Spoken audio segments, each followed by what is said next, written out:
தாய் வீடு மார்ச் 2026. பிள்ளைகளை பாடசாலைகளிடம் ஒப்படைக்கும் பெற்றோர்களே. எழுதி வாசிப்பவர் அகமட் பிஸ்தாமி. புத்தாண்டு மலர்ந்து பிள்ளைகளை பாடசாலைகளில் இணைத்து விட்டிருப்போம். பிள்ளைகள் 2 மாதங்களை பாடசாலைகளில் கழித்திருப்பார்கள். கிட்டத்தட்ட 6 வயதை பிள்ளைகள் அடைந்து விட்டால் அவர்களை பாடசாலைகளில் ஒப்படைத்து விடுவதற்காக பெரும்பாலும் எல்லா பெற்றோர்களும் படாத பாடுபட்டு தவிப்பர்.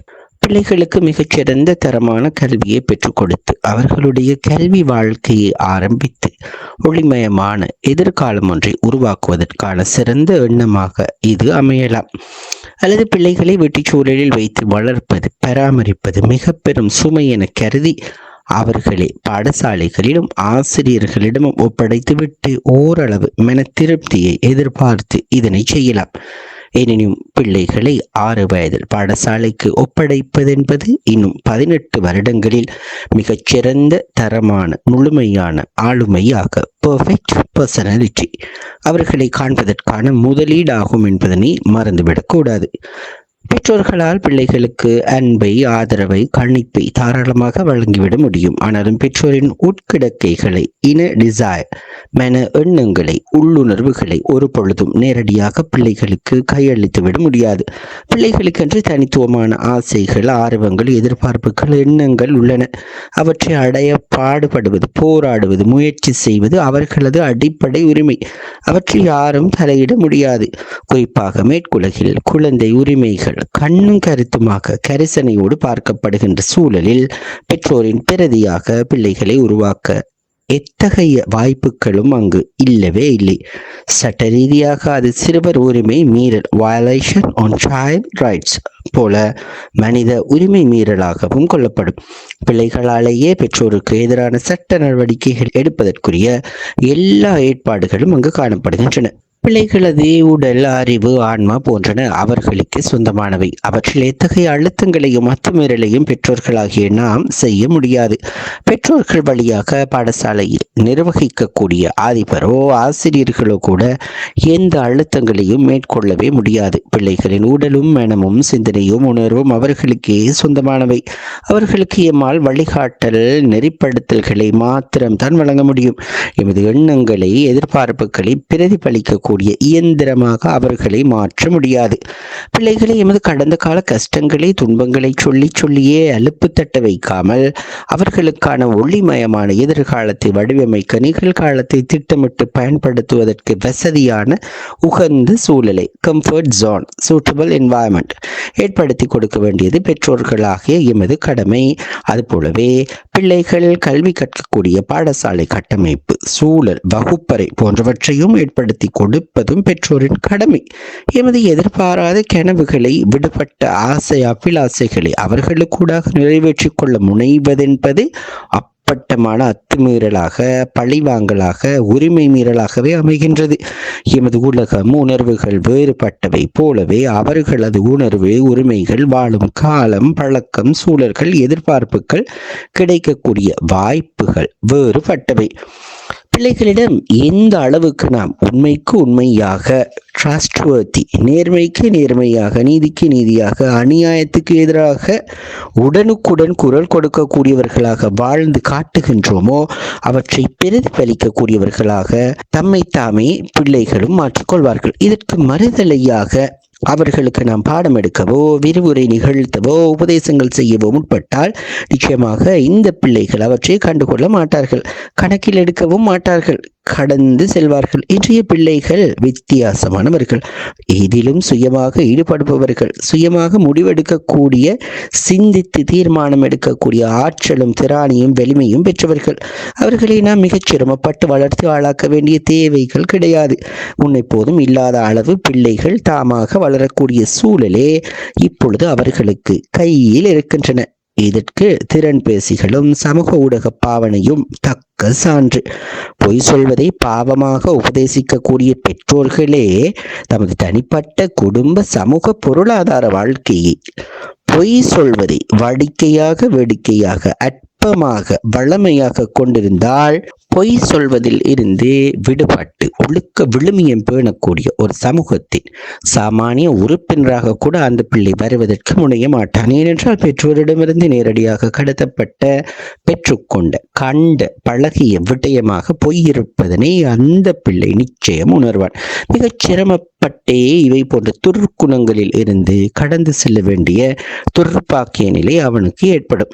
அதே போல வீட்டு சூழலிலே பெற்றோர்கள் அறிவுக்கு கொடுக்கின்ற அழுத்தத்தை அடுத்தவர்களது உணர்வுகளுக்கும் நடத்தைகளுக்கும் எண்ணங்களுக்கும் மெனப்பாங்குகளுக்கும் கட்டாயம் கொடுக்க வேண்டும். இவற்றை புறக்கணித்துவிட்டு வெறுமனே வெளிப்படையாக மாத்திரம் நட்டிக்கக்கூடிய சூழலைத்தான் பெற்றோர்கள் பிள்ளைகளுக்கு கையளிப்பார்களேயானால் நிச்சயம் பிள்ளைகள் தமது பரீட்சை மைய கல்வியில் மாத்திரம் கவனம் எடுத்து செயற்படுவார்கள். உண்மையான கல்வி மனித சமூகத்திலே உருவாக்க விரும்புகின்ற மானசீக ரீதியான ஒழுக்க ரீதியான பண்பாட்டு ரீதியான மாற்றங்கள் எதனையும் அந்த பிள்ளை கருத்தில் கொள்ளவே மாட்டாது என்பது உண்மை.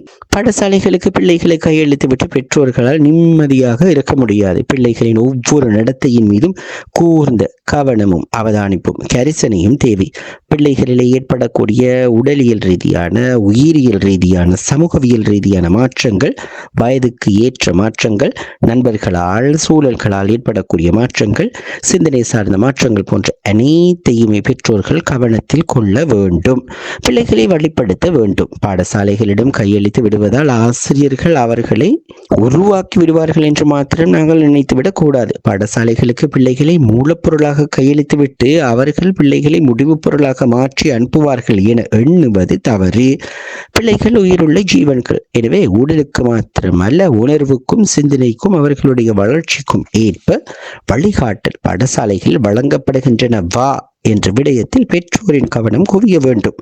அதே போல பிள்ளைகளிடம் தன்னம்பிக்கையை செல்ஃப் கான்ஃபிடன்ஸ் கட்டியெழுப்பக்கூடிய அளவுக்கு அவர்களுடைய உள்ளார்ந்த ஆளுமையிலும் பெற்றோர் பாடசாலைகளுக்கூடாகவும் பாடங்களுக்கூடாகவும் பாட ஆசிரியர்களுக்கூடாகவும் வழிகாட்டல்களை வழங்க வேண்டும். இந்த சந்தர்ப்பத்திலும் பிள்ளைகளை கண்ணியத்தோடு நடத்த வேண்டும். அவர்களுடைய உணர்வுகளுக்கு மதிப்பளிக்க வேண்டும். அவர்களுடைய கருத்துக்களை செவி தாழ்த்தி கேட்க வேண்டும். கருத்து சொல்ல அவர்களுக்கு சுதந்திரம் அளிக்க வேண்டும். தெரிவுகளுக்கு அவர்களுக்கு இடம் கொடுக்க வேண்டும். பிழை விடுகின்ற பொழுது அந்த பிள்ளையை சுட்டி காட்டி அதனை சீர் செய்ய அல்லது சரியான முடிவை எடுப்பதற்கு அவர்களுக்கு வழிகாட்ட வேண்டும். வீட்டுச் சூழலில் பிள்ளைகள் பெற்றோரிடமிருந்து பெற்றுக்கொள்கின்ற மிக தரமான வாழ்நாள் நீடித்த நிலையான கல்வியாக வாழ்க்கை பாடமாக அமையும். பிள்ளைகளை எந்த சந்தர்ப்பத்திலும் அசௌகரியத்திற்கும் நெருக்கடிக்கும் தர்ம சங்கடமான நிலைக்கும் ஆளாக்கிவிட இடம் தரக்கூடாது. அத்தகைய நிலைப்பாடுகளுக்கு அவர்கள் ஆட்பட்டிருக்கின்ற சந்தர்ப்பத்தில் அதிலிருந்து அவர்களை விடுவிக்க அவர்களுடைய உள்ளத்தை அழுத்தத்திலிருந்து வெளியேற்ற ஏமாளான உடனடி உதவிகளை செய்து அவர்களுக்கு அந்த ஆத்ம சக்தி ஆத்ம பலத்தை கொடுக்கக்கூடியவர்களாக பெற்றோர்கள் இருக்க வேண்டும். பிள்ளைகளுடைய நடத்தைகளிலே கோளாறுகளை முரண்பாடுகளை அவதானிக்கின்ற பொழுது அவற்றை அன்பாக ஆதரவாக கனிவாக கரிசனையாக எடுத்துக்காட்டி அவர்களை அவற்றிலிருந்து விடுவிக்கும் முறைமைகளை பெற்றோர்களாகிய நாம் தேடி கற்று பயிற்சி பெற வேண்டும். வேலை பழுவும் சோழிகளும் நிறைந்த நெருக்கடியான இன்றைய நவீன யுக வாழ்க்கைக்கு மத்தியில் எமது அழுத்தங்களுக்கு எமது பிள்ளைகள் இரையாகி விடாமல் அவர்களுக்கான நேரத்தை ஒதுக்கி அவர்களுக்கு ஒளிமயமான எதிர்காலத்துக்கான தூண்களாக முதுகெலும்புகளாக நாம் இருக்க வேண்டும்.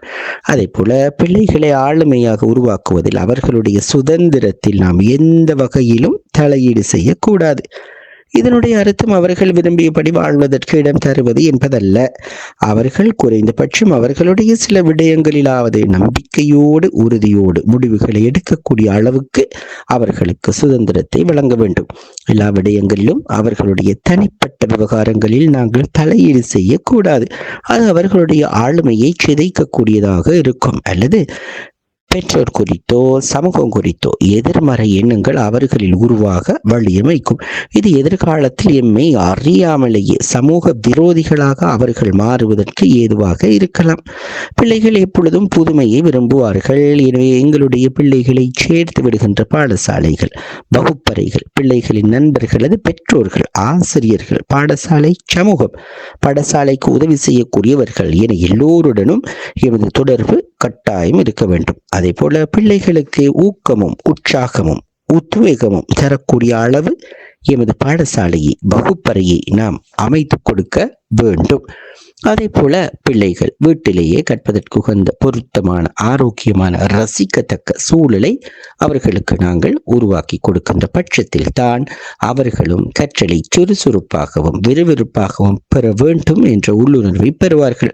இந்த வழிகாட்டல்களை நாம் கட்டாயம் கருத்தில் கொள்ள வேண்டும். வெறுமனே பாடசாலைகளுக்கு பிள்ளைகளை நாம் ஒப்படைத்து விடுவதால் மாத்திரம் வருட முடிவிலோ அல்லது பிள்ளைகளின் கல்வி வாழ்க்கை நிறைவடைகின்ற பொழுதோ முழுமையான பரிபூரணமான அறிவுத்திறன், ஆளுமை, சிந்தனை, மனவெழுச்சி மேம்பாடு போன்றவற்றில் பூர்த்தியான ஒரு உருவாக்கத்தை கண்டுகொள்ள முடியாமல் போகும். நன்றி.